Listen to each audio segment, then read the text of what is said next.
A whopping $7.6 trillion in interest-bearing public debt, which is 31% of the total, is coming due in the next year.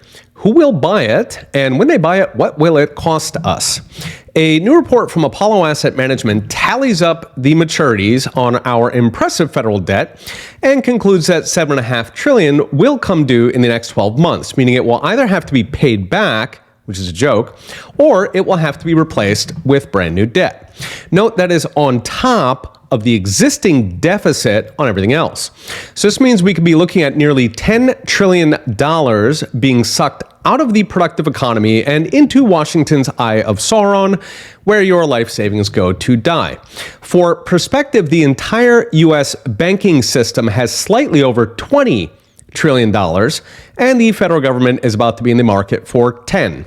Of course, they'll get it because they can pay whatever it takes. After all, it is your money that they are bidding with. So yes, the government always eats first.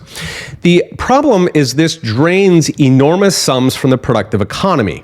It leaves less for small businesses or households to borrow. So many will not be able to borrow at all. Washington already used it up.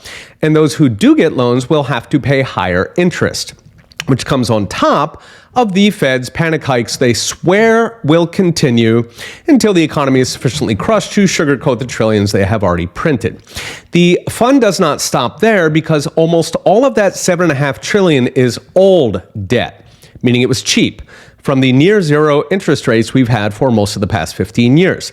So now it has to be refinanced at much higher rates, like 4 or 5%. Based on that, Apollo estimates that we'll be looking at an additional $300 billion in interest payments alone, bringing federal interest to $1.3 trillion per year, which is not far from what we spend on Social Security. So what is next? Even these dire numbers are all assuming orderly markets. That Washington muscling in with a $10 trillion checkbook, half the size of the U.S. banking system, does not disrupt debt markets, which would drive rates higher yet. Perhaps because investors doubt the federal government's future insolvency, so they demand more to buy it. Meanwhile, our government has lined up pretty much every duck in the pond to send rates higher yet. The Fed is currently running down its treasury holdings by $95 billion per month, while China, Japan, Saudi Arabia, pretty much the entire world are selling dollars. These are taking buyers out of the market just when that $10 trillion comes looking for a home.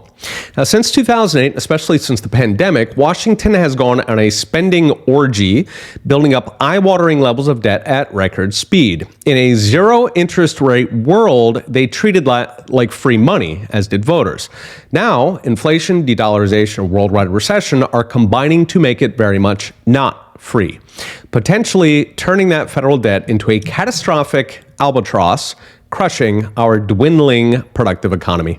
Okay, we'll be watching. See you next time.